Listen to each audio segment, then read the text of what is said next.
President Vladimir Putin's announcement of a ceasefire proposal on Friday has sent ripples through international circles. Friends and foes alike, many of whom believed Russia was set on fully capturing Ukraine, were taken aback by this unexpected move. Addressing the foreign ministry, Putin laid out straightforward terms.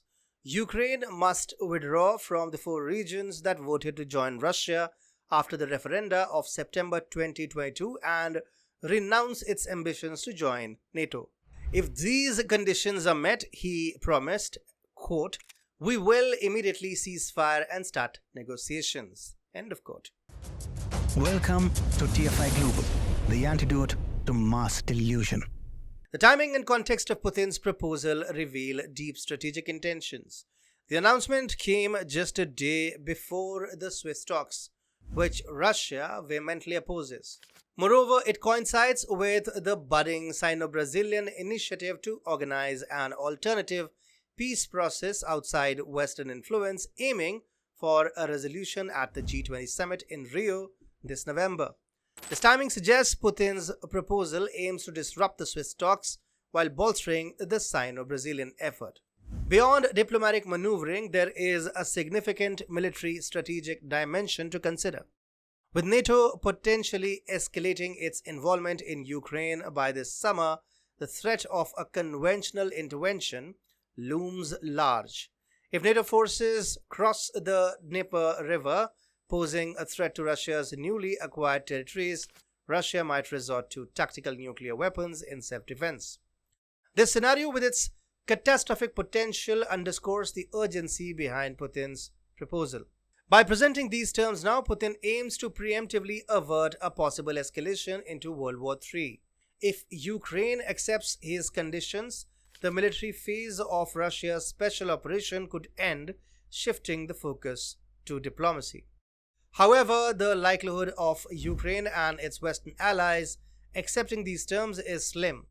Both parties have consistently refused to recognize Russia's new borders, and ceding control of key cities like Kherson and Zaporizhia is unthinkable for them. Putin likely anticipated this rejection but made the proposal publicly to place the onus of any subsequent escalation on Ukraine and its Western supporters. This move indicates that he is prepared to use all necessary measures, including tactical nuclear weapons, to defend Russia's interests if NATO intervenes. Even if NATO forces stay west of the Dnieper, Russia might still launch conventional strikes to send a clear message. The potential for escalation highlights the gravity of the situation. The only way to prevent a descent into a global conflict is for Ukraine and the West to agree to Russia's minimum terms for peace talks. These terms are notably generous, excluding demands for demilitarization and denazification, though Russia likely aims to pursue these goals diplomatically.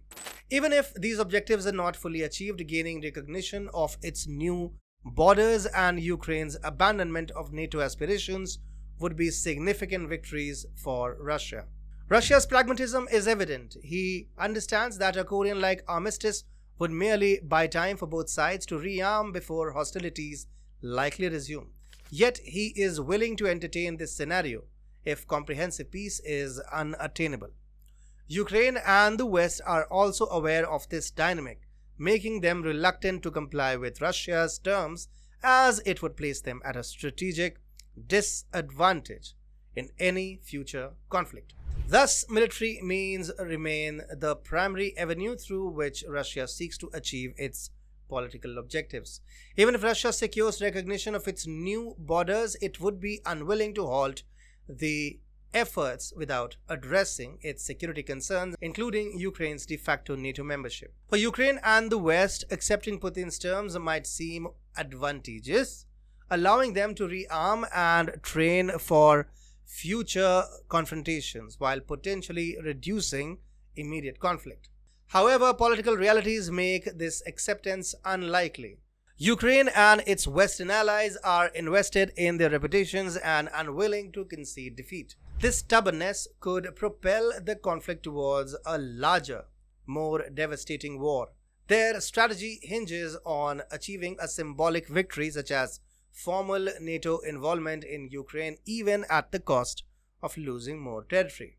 In a sense, the Western focus on optics over tangible strategic gains is perilous. With their strategic goal of defeating Russia out of reach, they are desperate for a political win, risking World War III in the process. The stakes are high and the calculations are fraught with danger, as the quest for a Pyrrhic victory could lead to unprecedented global conflict.